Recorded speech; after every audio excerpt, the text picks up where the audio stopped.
पूजा के वक्त पढ़े करवा चौथ व्रत की यह कथा। करवा चौथ का व्रत 1 नवंबर को है।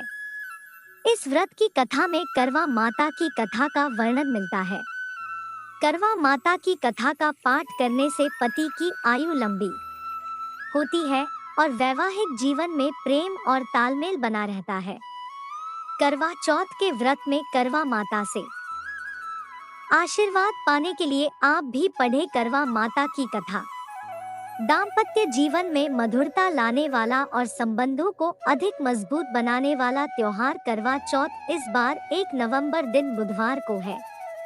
आज सुहागिन महिलाएं पति की दीर्घायु के लिए व्रत कर रही और शाम को चांद को अर्घ्य देकर और छलनी से पति का चेहरा देखकर व्रत तोड़ेंगी।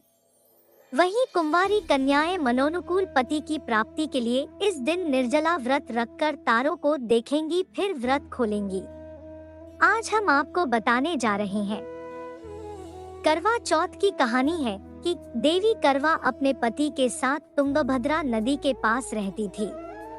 एक दिन करवा के पति नदी में स्नान करने गए तो एक मगरमच्छ ने उनका पैर पकड़ लिया और नदी में खींचने लगा।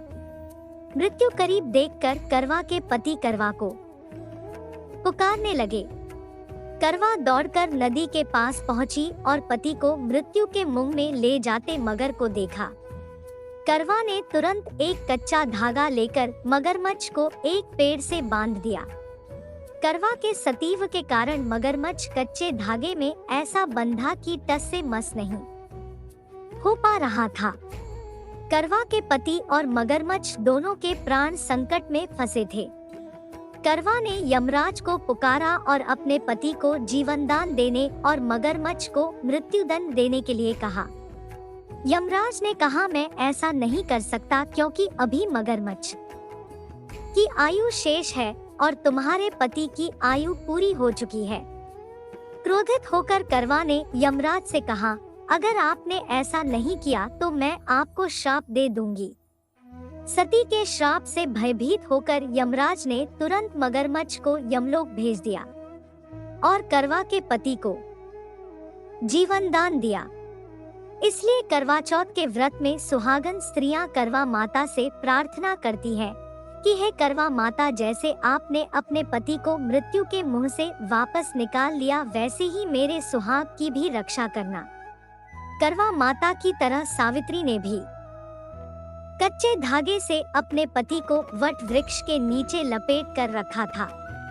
कच्चे धागे में लिपटा प्रेम और विश्वास ऐसा था कि यमराज सावित्री के पति के प्राण अपने साथ लेकर नहीं जा सके। सावित्री के पति के प्राण को यमराज को लौटाना पड़ा और सावित्री को वरदान देना पड़ा कि उनका सुहाग हमेशा बना रहेगा और लंबे समय तक दोनों साथ रहेंगे। कथा समाप्त हुई। कथा सुनने और देखने के लिए धन्यवाद।